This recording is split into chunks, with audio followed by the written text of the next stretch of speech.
Amén. Dios les bendiga, hermanos. ¿Cómo se encuentran en este día? Bendecidos, ¿verdad? Pero no los noto muy convencidos. ¿Cómo están, hermanos? Bendecidos. Bueno, eso suena mejor, ¿no? Suena mejor. Bueno, mis hermanos, Dios les bendiga. Es un privilegio poder estar aquí con ustedes y poder en este día compartir de la palabra del Señor, ¿no? Es un privilegio siempre poder compartir la palabra de Dios. Y el tema que el Señor nos ha regalado, que nos trae para este día, es para que nosotros verdaderamente nos examinemos y que hagamos un análisis de cómo estamos en este momentico. Quiero empezar con una pregunta muy sencilla, y es: ¿cuánto tiempo necesitas? ¿Cuánto tiempo necesitas? Para comenzar, analicemos qué es el tiempo. No vamos a profundizar tanto, no vamos a volvernos filósofos en este momento con el tiempo, pero ¿qué es el tiempo? El tiempo es un periodo determinado donde sucede algo, donde se desarrolla un acontecimiento, ¿verdad? ¿Y cuánto tiempo necesitamos para hacer algo? Depende de qué es lo que vamos a hacer, ¿verdad? Depende de qué vamos a hacer. La respuesta es que puede tomar muy poco o puede tomar todo el tiempo en el mundo. Lo que determina es la cantidad de tiempo que cada uno toma para actuar. ¿Qué tanto nos demoramos para actuar, para ser decisivos y tomar una acción? Dígale que está a su lado: tenemos que actuar. Otra vez, tenemos que actuar. ¿Y por qué hay que actuar, hermanos? Porque si no hay una acción de parte de nuestra para hacer algo, simplemente no va a pasar nada. No va a pasar absolutamente nada. Si no hay acción, todo va a seguir igual. Entonces, por favor, les invito a que me acompañen a Santiago capítulo 1, versículos 19 al 25. Santiago capítulo 1, versículos 19 al 25. Y hemos empezado con la pregunta: ¿cuánto tiempo necesitas? Y esta es el título o el título principal de la prédica, pero como subtítulo también está hacedores de la palabra. Hacedores de la palabra. Es una parte o es un versículo, porción de la palabra que ya es muy conocida, pero necesitamos verdaderamente emplearla. Entonces, Santiago capítulo 1, 19 al 25 nos dice: por esto, mis amados hermanos, todo hombre sea pronto para oír, tardo para hablar, tardo para airarse, porque la ira del hombre no obra la justicia de Dios. Por lo cual, desechando toda inmundicia y abundancia de malicia, recibid ¿con qué? Con mansedumbre la palabra implantada, la cual puede salvar vuestras almas. Pero sed hacedores de la palabra, y no tan solamente oidores, engañándoos a vosotros mismos. Porque si alguno es oidor de la palabra, pero no hacedor de ella, este es semejante al hombre que considera en su espejo su rostro natural. Porque él se considera a sí mismo y se va, y luego olvida cómo era. Mas el que mira ¿qué? Atentamente en la perfecta ley, la de la libertad, y persevera en ella, no siendo oidor olvidadizo, sino hacedor de la obra, este será bienaventurado en lo que hace. Amado Padre Celestial, te doy gloria, te doy honra, Señor, en esta mañana. Gracias, Dios, por este tiempo que tú ya tenías destinado que estuviéramos aquí, Señor. Gracias por la porción que vamos a recibir de ti, Señor. Padre, enmudezco, que no sean mis pensamientos, no sea mi hablar, que no sea yo, Señor, sino que seas tú a través de mí, solamente que yo sea un instrumento tuyo, Señor. Que podamos recibir, como dice aquí, Señor, con mansedumbre tu palabra. Y Padre, que podamos vivirla, que no salgamos iguales de aquí, Señor. Te alabamos y te bendecimos. Amén. Amén. En este primer punto, o que en este pasaje que hemos visto, para mí resaltan dos cosas. Dice: recibid con mansedumbre. ¿Y por qué con mansedumbre? Cuando recibimos con mansedumbre estamos dispuestos de ser moldeados por la palabra. Y dice también: pero sed hacedores de la palabra, el 22. Y no tan solamente oidores, porque cuando hacemos eso, cuando sabemos lo que tenemos que hacer y no lo hacemos, nos estamos engañando a nosotros mismos. Nos estamos engañando. Entonces, el primer punto que quiero tocar en esta mañana es: ¿quién debe ser un hacedor de la palabra? ¿Quién debe ser un hacedor de la palabra? En un mundo ideal, preferiblemente todos, ¿verdad? Todos, absolutamente todos. ¿Por qué? Porque somos creación de Dios, hechos para su gloria y para su honra. Dios desea que todos seamos hacedores de la palabra, porque Él desea que todos seamos salvos. Anótelo ahí, 1 de Timoteo, capítulo 2, 3 al 6. 1 de Timoteo 2, del 3 al 6. Dice: porque esto es bueno y agradable delante de Dios nuestro Salvador, el cual quiere que todos los hombres sean salvos y vengan al conocimiento de la verdad, porque hay un solo Dios y un solo mediador entre Dios y los hombres, que es Jesucristo, hombre, el cual se dio a sí mismo en rescate por todos, de lo cual se dio testimonio a su debido tiempo. Así que, mis hermanos, vemos aquí que el Señor anhela, Él anhela que todos seamos salvos, que usted y yo seamos salvos. Él quiere que andemos en la verdad por el camino correcto. Y cuando nosotros nos esforzamos por hacerlo conforme a Él ha mandado en su palabra, ahí es cuando vemos los tratos y los cambios en nuestras vidas. Ahí es cuando vemos el propósito de Dios desarrollarse en nuestras vidas. Cuando nos volvemos hacedores de la palabra de Dios. Y ahí es cuando el Señor dice: mi hijo depende de mí. Mi hijo depende de mí. El Señor ahí dice: mi hijo está haciendo las cosas a mi manera, las cosas correctas como yo he mandado. Mi hijo es obediente a mi palabra. Pero desafortunadamente no todos reciben o no todos atesoran la palabra de Dios. Todos sabemos la parábola del sembrador, ¿verdad? El sembrador es muy muy conocida. Inclusive ayer fue muy bonito que se tocó justo cuando estábamos en la evangelización. Mientras estamos reunidos se tocó esa porción de la palabra. Y compartíamos y decía: preparémonos, porque hay personas que no van a recibir la palabra de buena forma. Hay personas que saben y por las cosas de este mundo van a dejar que se lleven la palabra. Solamente queda en conocimiento. Ahí es cuando la palabra nos dice que Satanás viene y se quita la semilla, que los pájaros vienen y las aves vienen y roban la semilla. Hay otras personas que dejan que los afanes de este mundo los distraigan y como dice la palabra, que ahorca la palabra.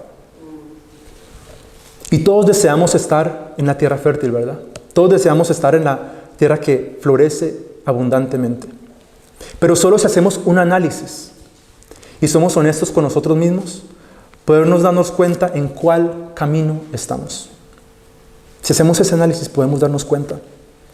Quizás leemos la palabra de vez en cuando. O quizás la leemos, pero no profundizamos, no meditamos más en ella. Solamente lo que vemos a primera vista. O fácilmente dejamos que el enemigo nos desestabilice nuestro caminar con Dios. El terreno en que usted y yo nos podamos encontrar, mis hermanos, depende de cuánto tiempo necesitas. Digámoslo junto: ¿cuánto tiempo necesitas? ¿Cuánto tiempo necesitas para tomar una acción? Y esa acción es ser un hacedor de la palabra de Dios. Amén. Los que ya conocemos la palabra de Dios debemos de ser hacedores de ella. ¿Por qué? Porque seremos juzgados por lo que ya sabemos. Anotemos ahí 2 de Corintios 5 del 10 al 11. 2 de Corintios capítulo 5 versículos 10 al 11.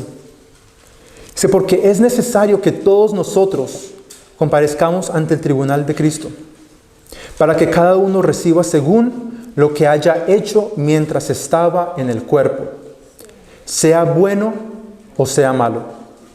Conociendo pues el temor del Señor, persuadimos a los hombres, pero a Dios le es manifiesto lo que somos. Y espero que también lo sea a vuestras conciencias. Entonces, ¿qué estamos haciendo con lo que ya sabemos, mis hermanos? ¿Será que nos estamos llenando solamente de conocimiento? El problema es que cuando hacemos eso, cuando nosotros entramos por esta puerta cada domingo y venimos aquí y solamente nos quedamos para recibir y no empleamos verdaderamente nuestras vidas, no vamos a vivir o experimentar el poder de la palabra de Dios. Es como, hagamos un comparativo, ¿no? Es como si yo comprara un libro de cocina. Un libro de cocina. Y en ese libro hay 50 recetas. Y yo me memorizo todas las recetas que pueden haber en ese libro. Y yo me sé cómo hacer cada plato. Hermano, si usted me invita a su casa a cocinarle uno de esos platos, vamos a tener problemas. Porque yo no voy a saber cómo cocinar esos platos, ¿verdad? Porque no he pasado tiempo verdaderamente haciéndolos. Solamente es puro conocimiento. Para yo perfeccionar lo que debo de hacer y verdaderamente vivir y saber cómo debo hacer las cosas, tengo que emplearlo. Y cuando cometo esos errores, pero mantengo firme y sigo la palabra de Dios, seremos perfeccionados y las cosas nos saldrán bien. Entonces, ¿quién debe ser un hacedor de la palabra de Dios? Es muy sencillo. Un verdadero hijo de Dios. Un hijo de Dios ha tenido un encuentro verdadero con el Señor. ¿Y por qué esa palabra verdadero? Porque a veces las personas se mueven por emociones. A veces se mueven por emociones y a los días se les pasa. Y yo creo que cada uno de nosotros hemos podido experimentar o vivir momentos donde hemos hablado con personas y ellos dicen, no, ahí estaré y ahora sí voy a cambiar mi vida y ahora sí, no, mejor dicho, uno los ve, wow, Señor, wow. Y dicen primero Dios y esas palabras primero Dios ya las tengo muy marcadas porque siempre dicen primero Dios y siempre lo dejan de último.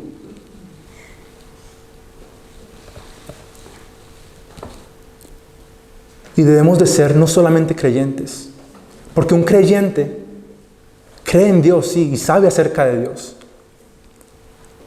Pero debemos de ser discípulos de la palabra de Dios. ¿Y cuál es la diferencia? Un creyente sabe acerca de Dios, conoce la palabra, pero no pasa de ser simple conocimiento.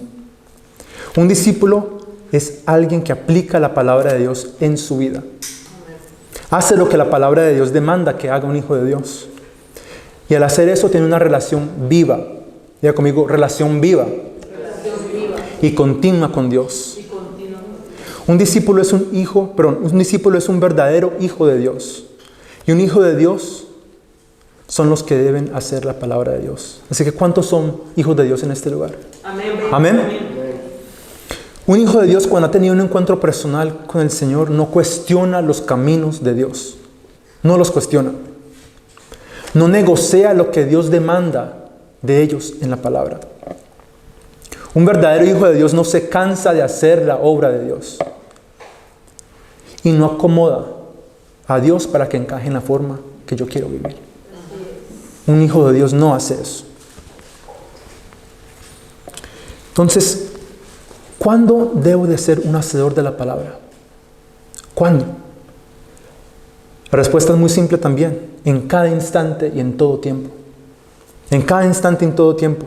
Hermanos, no podemos tener una relación con el Señor que se apague y prende constantemente como la luz. No podemos estar en un momento sí y no, cuando lo siento, cuando no lo siento, cuando siento sentir al Señor, cuando me muevo por emociones. No, cuando todas las cosas están bien o cuando todas las cosas están mal. Debe de ser continuo. Debe de ser continuo. No le podemos decir al Señor, Señor, heme aquí. Y al día siguiente o cuando vemos las circunstancias que se vengan, olvidarnos de Él y no poner en práctica su palabra. Nuestra relación, mis hermanos, nuestro servicio y nuestro compromiso con el Señor debe ser continua e incondicional. Diga conmigo, continua e incondicional. Continua e incondicional. ¿Y por qué? Porque Él lo dio absolutamente todo. Lo dio absolutamente todo por nosotros. El Señor no toma descanso. El Señor no dice, hijo, espera, no ores ahorita porque estoy cansado. Ahorita no te puedo atender. Él siempre está dispuesto a nuestro clamor. Podemos acercarnos a Él. Entonces nosotros, ¿por qué no estamos siempre con el Señor? Lamentablemente en esta era vivimos en una era donde muchos dicen ser cristianos simplemente por etiqueta. Les gusta todo lo bonito del Evangelio. Les gustan las promesas que Dios da. Les gustan las palabras de ánimo y de aliento. Pero se puede decir que quizás no ha habido un verdadero llamado, solamente Dios lo sabe. O si lo hay, quizás lo están descuidando porque se olvidan de lo que Dios demanda de nosotros. ¿Qué nos dice el Señor Jesús en Mateo 16, 24 al 27? ¿Alguien que por favor me ayude con esta lectura? Mateo 16, 24 al 27. Mateo capítulo 16, versículos 24 al 27.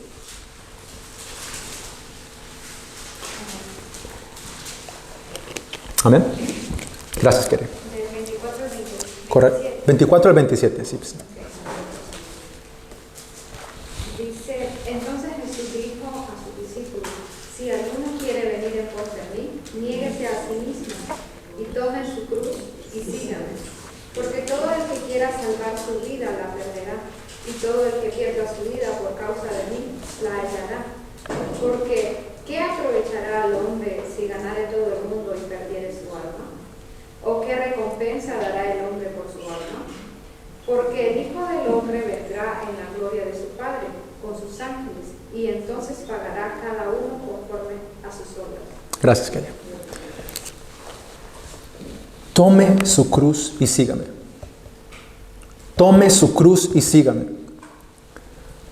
Hay muchos que solamente toman la cruz y la dejan quieta.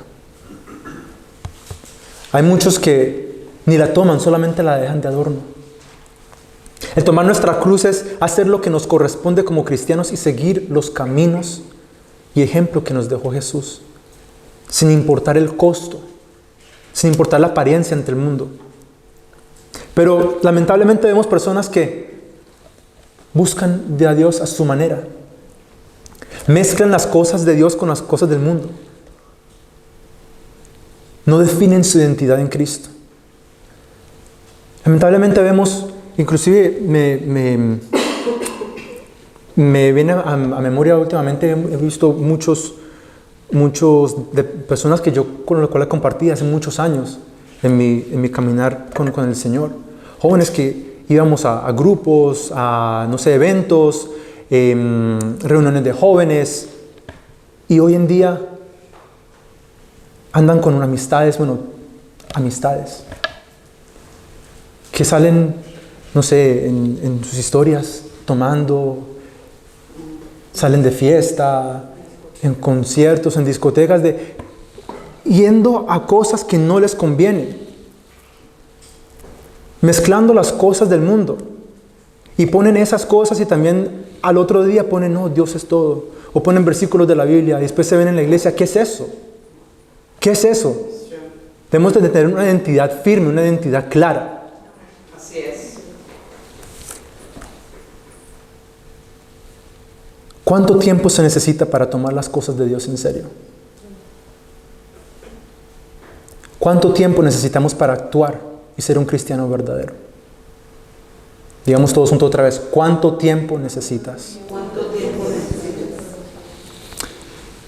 ¿Y cómo somos un hacedor de la palabra de Dios? Rápidamente vamos a tocar la palabra de los talentos. No la vamos a leer toda porque es bien extensa. Pero vemos en la palabra de los talentos que un hombre se fue lejos y llamó a sus siervos y les entregó sus bienes. Y dice que a uno le entregó 5 talentos, a otros 2, a otro 1. Y dice a cada uno conforme a su capacidad. Cada uno conforme a su capacidad. Así que el Señor no nos da más de con lo que no podamos soportar o hacer, sino que el Señor nos da conforme a cada uno, conforme a su capacidad. Y la palabra la cuenta que Él se fue lejos, y el primero fue y negoció y recibió otros 5 talentos, y el segundo también ganó otros 2, pero el último le dio miedo, y cavó en la tierra y escondió el talento. Y al regresar, dice, el Señor le dijo a los primeros 2, buen siervo y fiel. Buen siervo y fiel. Yo creo que todos deseamos escuchar esas palabras de nuestro Señor, ¿verdad?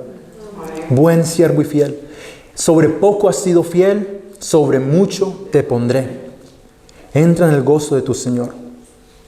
Pero al último, al que no hizo lo que debía hacer. Le dijo, siervo malo y negligente. Siervo malo y negligente. ¿Sabías que ciego donde no sembré y que recojo donde no esparcí? Dice, por tanto, debías haber dado mi dinero a los banqueros, y al venir yo hubiera recibido lo que es mío con los intereses. Dice el 30, en Mateo 25, 14 al 30, dice, y al siervo inútil, echadle en las tinieblas de afuera. Allí será el lloro y el crujir de dientes.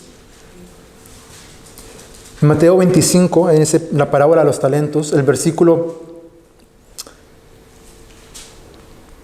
27 dice, debías haber dado, por tanto, como quien dice, deberías de haber hecho lo mínimo, aunque sea. Lo mínimo, aunque sea lo mínimo.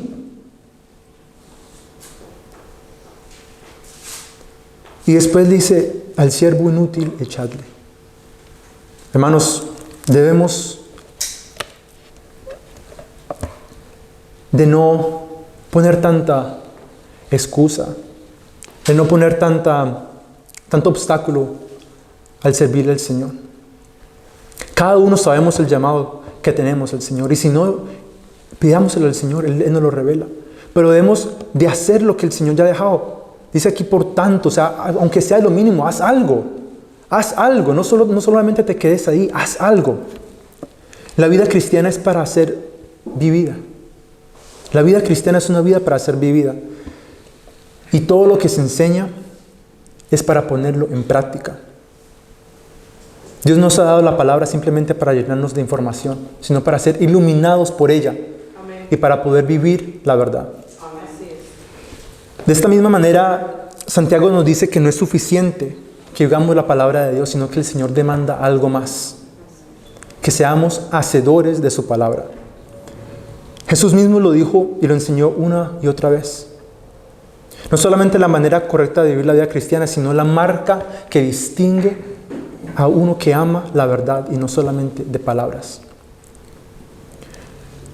Anote ahí Mateo 7, 21 y también el 24. Mateo 7, versículo 1 y el versículo 24.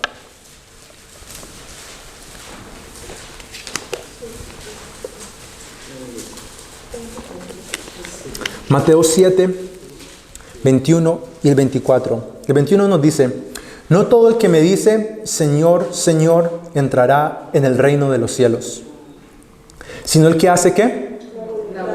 La voluntad de mi Padre que está en los cielos. El 24 nos dice, cualquiera pues que me oye estas palabras, ¿y qué? Y las hace, le compararé a un hombre prudente que edificó su casa sobre la roca. Jesús nos dice que su familia también se caracteriza por la obediencia a sus mandamientos. En Lucas 8:21 nos dice, mi madre y mis hermanos son los que oyen la palabra de Dios y la hacen. Y Pablo también, cuando le hablaba a los romanos, le dice en Romanos 2:13 dice, porque no son los oidores de la ley los justos ante Dios, sino los hacedores de la ley serán justificados. Amén. Así que, mis hermanos, ¿qué hacemos con la palabra que se predica domingo tras domingo? Reflexionemos bien, ¿qué hacemos con la palabra? Cuando salimos de esta puerta cada domingo, ¿qué hacemos con ella? Porque hay muchas veces inclusive que se dice de qué se predicó la semana pasada y nos miramos como, wow. Debemos de atesorarla, de ponerla en práctica. Y así demostramos que somos hijos de Dios. En otras palabras, Dios no demanda que seamos cristianos solamente de caminar con la Biblia debajo del brazo, sino que vivamos como discípulos que no viven para sí mismos, sino para aquel que los llamó de tinieblas a la luz verdadera. Lo interesante a veces es que uno habla con personas y les dicen, uno habla con personas acerca de Dios y les dicen, sí, Dios me llamó, Dios me dio una promesa. Y uno le pregunta, ¿te estás congregando? No, hace rato me aparté. Y uno queda como, ¿qué pasó ahí? ¿Qué pasó ahí? O hay personas que inclusive le ponen como una cita al Señor, le dicen, no, yo sé que cuando solucione esto, o cuando, no sé, cuando pase esta prueba, o cuando pase esta situación, o en unos cuantos mesecitos, o más adelante, yo sé que le voy a servir al Señor y vamos a estar, mejor dicho, ahí vamos a estar. Pero ¿quiénes somos nosotros para condicionar al Señor? ¿Quiénes somos nosotros para decirle, Señor, espera un momentico, voy a hacer esto y luego te presto atención? Y ya sabiendo de la palabra del Señor. Ahí es cuando se descuida el llamado. Si alguien dice eso, ahí se está descuidando el llamado de Dios. La pregunta es, ¿qué esperan? ¿Qué esperan para actuar? ¿Qué posiblemente puede ser más importante que Dios? Pues nada. Nada es más importante que Dios. Yo creo que si nosotros pudiéramos ver al Señor con nuestros ojos físicos, con nuestros ojos naturales, yo creo que la historia sería muy diferente, ¿verdad? Yo creo que si el Señor estuviera aquí en primera fila, domingo tras domingo, lo pudiéramos ver con nuestros ojos, yo creo que todo el mundo estaría en este momentico, yo creo que todos estaríamos aquí arrodillados, ni estaríamos en este momento ni predicando, estaríamos alabándole. Estaríamos alabando. Pero cuando estamos en reuniones en diferentes momentos decimos, el Señor está aquí, decimos, sí, lo creemos. Pero actuamos como si no. Actuamos como si no. La fe sin obras es muerta. La fe sin obras es muerta. Ahí al lado del capítulo 1 de Santiago, me acompañan por favor, Santiago 2. Santiago capítulo 2, versículos 14 al 17. Santiago capítulo 2, versículos 14 al 17.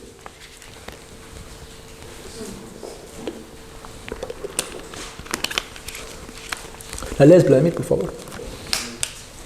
14 a 17. Sí, por favor. La fe sin obras es muerta. Hermanos míos, ¿de qué aprovechará si alguno dice que tiene fe y no tiene obras? ¿Podría la fe salvar?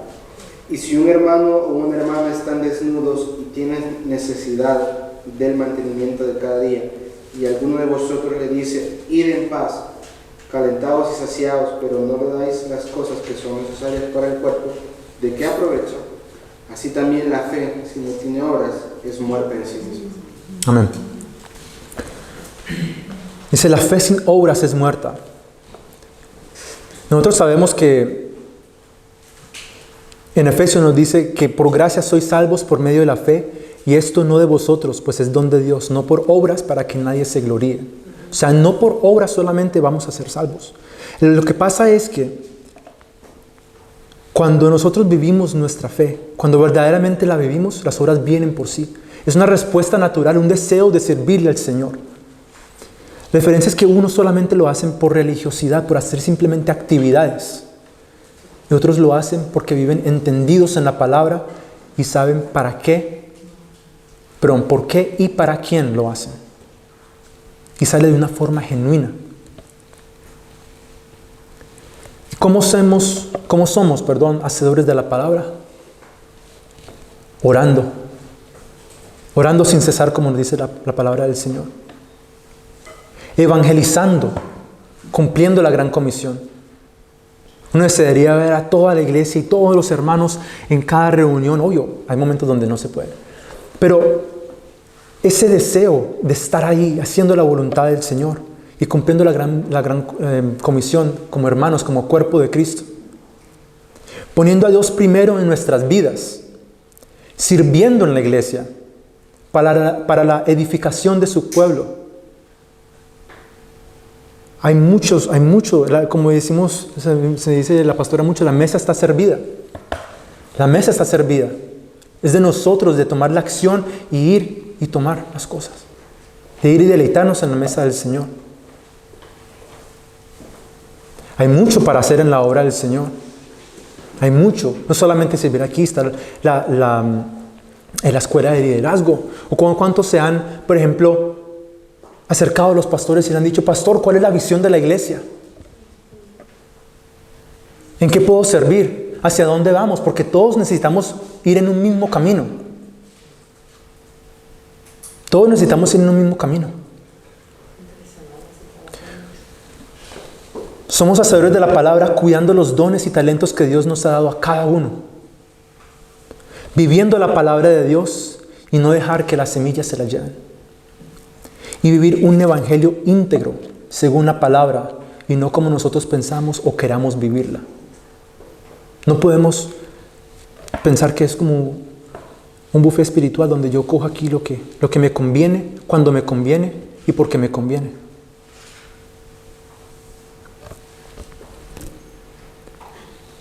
¿Y para qué debemos ser un hacedor de la palabra? Efesios 4, 11 al 14. Efesios 4 del 11 al 14.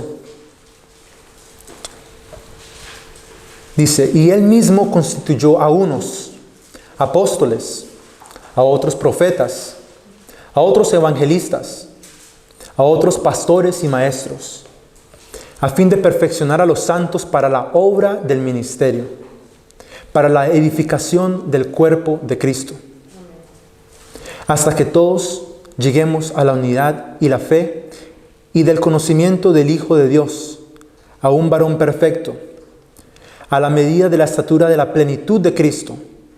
¿Qué dice el 14? Para que ya no seamos niños fluctuantes, llevados por doquiera de todo viento de doctrina, por estratagema de hombres para engañar, emplean con astucia las artimañas del error. Esta porción de la palabra nos muestra que cada uno tenemos dones y talentos que Dios nos ha dado para la edificación del pueblo.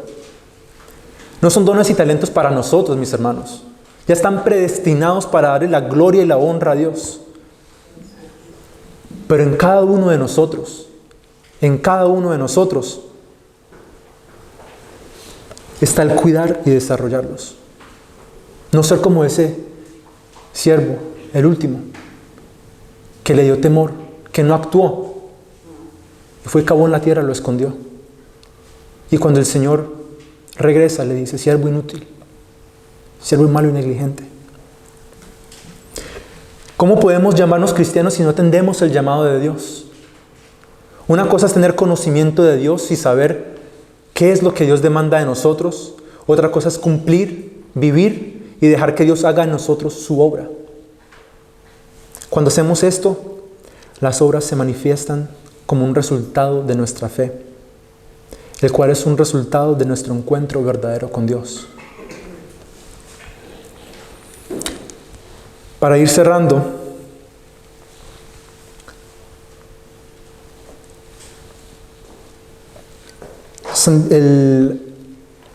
el versículo que nos hemos basado en Santiago termina con algo muy bonito. Termina con una bendición. Santiago 1, 19, 25. Termina con una bendición y dice, este será bienaventurado en lo que hace. Es un principio. Este será bienaventurado en lo que hace. ¿Y qué significa esta frase? Significa obedecer a Dios. Que el obedecer a Dios trae a sí mismo su propia recompensa. Dice, bienaventurado en lo que hace, no dice por lo que hace. Es decir, que un creyente obedece a Dios no por la recompensa de hacer la voluntad de Dios, sino por el placer de hacer la voluntad de Dios. Obedecer a Dios trae por sí su propia recompensa. Es como un esposo que le hace bien a su esposa, ¿no? No para ganar el favor, sino por amor a ella. Servirle a ella es en sí mismo la propia recompensa. Es un placer y gozo el hacerlo. De igual manera, el creyente al obedecer a Dios es una recompensa en sí mismo. Trae placer y felicidad y bien para nuestra vida cuando somos hacedores de la palabra de Dios. Jesús mismo nos dijo en Lucas 11, 28, nos dijo, antes bienaventurados los que oyen la palabra de Dios y la guardan. Así que nuestra felicidad en la vida depende de nuestra obediencia a la palabra de Dios. Amén. ¿Queremos ser felices, mis hermanos? Seamos hacedores y no tan solamente oidores de la palabra de Dios. Queremos que nos vaya bien en la vida. Pongamos en práctica la palabra de Dios. Pero hagámoslo no para ganar el cielo, porque Cristo Jesús ya lo ganó para nosotros. sino por el placer de servir al Señor, a quien nos ha dado a Cristo como nuestro galardón y como nuestra fuente de vida eterna. Que seamos cada día una iglesia celosa de buenas obras, negándonos a nosotros mismos para hacer la obra de Dios, por el solo hecho de que le amamos y deseamos serle agradables en todo. Hermanos míos, seamos hacedores de la palabra de Dios. ¿Cuánto tiempo necesitas? Pongámonos en pie.